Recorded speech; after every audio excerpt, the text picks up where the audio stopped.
Today I'm going to read another article from the story of the Black Panther Party. We're going to go to chapter 6 on why the Panthers don't hate whites, and this is supposed to start on page 27. So we'll just start reading on page 28. I'm very curious about what's on page 27, and I tried to find it in other places, but have had no luck so far. But I probably will try again later. Anyway, page 28. Huey Newton and the Black Panther Party are absolutely clear on this, and still the newspapers, the police, and the politicians call the Panthers black racists who believe in racism in reverse and other nonsense. In the armed forces, in every school and factory where there's a large number of black people, blacks are the most rebellious, most angry, and the most together.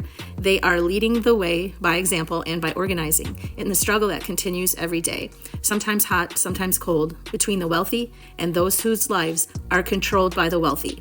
The racism of whites, the suspicion and resentment of blacks have cut through the people like a knife, keeping separate and hostile those who could be united against their real enemies. The force that may finally bring us together is a fighting philosophy that is plowing under tyrannical governments and age-old slaveries all over the world and uniting peoples who have been divided for centuries.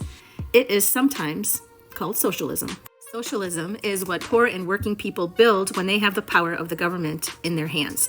They take the land away from the landlords and give it to the people who live on it. They take the factories away from the Rockefellers and turn the profits and the products over to the community. Socialism says loudly and clearly, it is right to rebel. It is good to have no one over your head and no one under your feet. No one should own us, not for our lives and not for 8 hours a day. Socialism says that we, blacks and whites, Vietnamese and Americans, have one common enemy. His name is cop, general, slumlord, industrialist, fat cat, ruler, rich man, pig.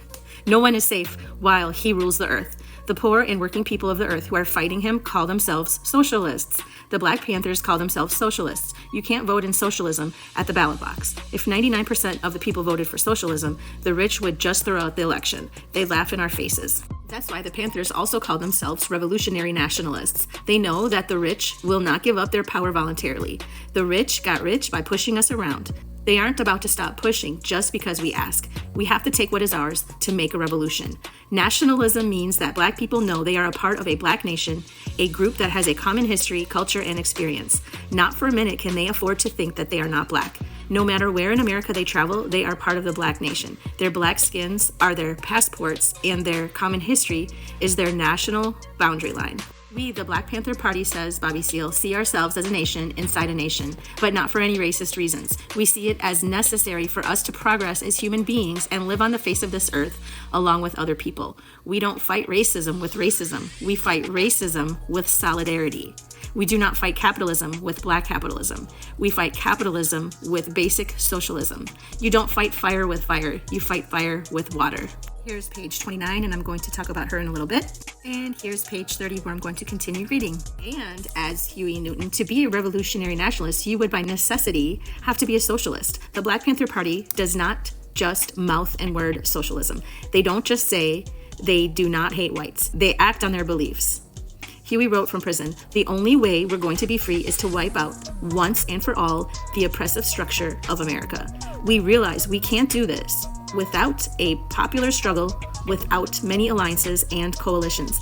And this is the reason we want to get as many alliances as possible with the people that are equally dissatisfied with the system." Huey Newton wrote from prison, "The only way we're going to be free is to wipe out once and for all the oppressive structure of America. We realize we can't do this without a popular struggle, without many alliances and coalitions. And this is the reason we want to get as many alliances as possible with people that are equally dissatisfied with the system." The first alliance took place in the spring of 1968, when white radicals in California formed a new political party called the Peace and Freedom Party. It was small, about 100,000 people, and it didn't win any elections, but they did something new. They did not go to blacks and say, "Why don't you elect us?" Instead, they supported Black Panthers as their candidates to many offices. Eldridge Cleaver ran for president of the United States on the Peace and Freedom ticket.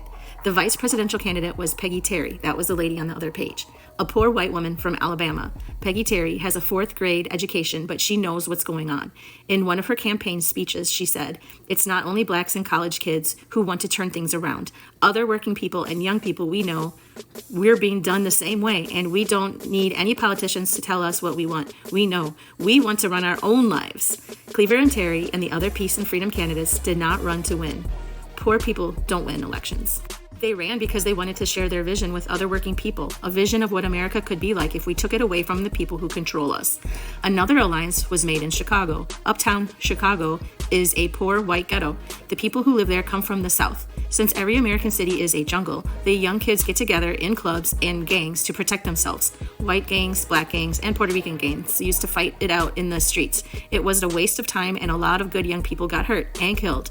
The city would send in social workers to pacify the kids, but the kids knew better than the social workers what it takes to survive. The social workers could go home to the suburbs after work. The kids had to stay on their blocks. Today, much of that fighting has stopped. The social workers didn't do it. The Black Panthers did. They organized black kids to serve the people. They taught them that the real enemy isn't the poor white or the Puerto Rican. The real enemy is the cops and the city government, the slumlords, and the rich. The young whites and Puerto Ricans watched what Panthers were doing and caught on to the whole new way of living. They started doing things for the community. They didn't do it by joining civic committees or police athletic clubs. They went to their people directly with demonstrations, leaflets, newspapers, and heavy rapping.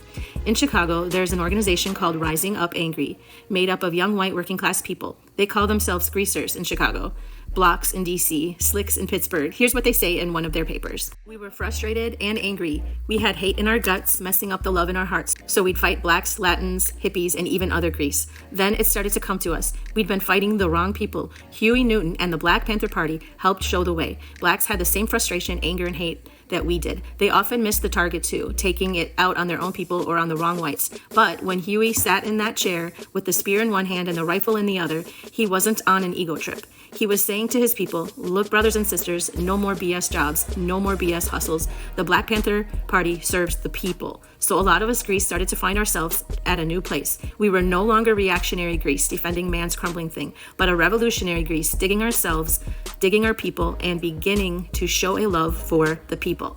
The vision that started with two young men in a poverty program office in North Oakland swept like a new wind through the communities of the Black nation. The politicians thought that they could just jail the revolution by jailing its leader, Huey Newton. Instead, his trial scattered the vision of the Black Panther Party like seeds into every major city.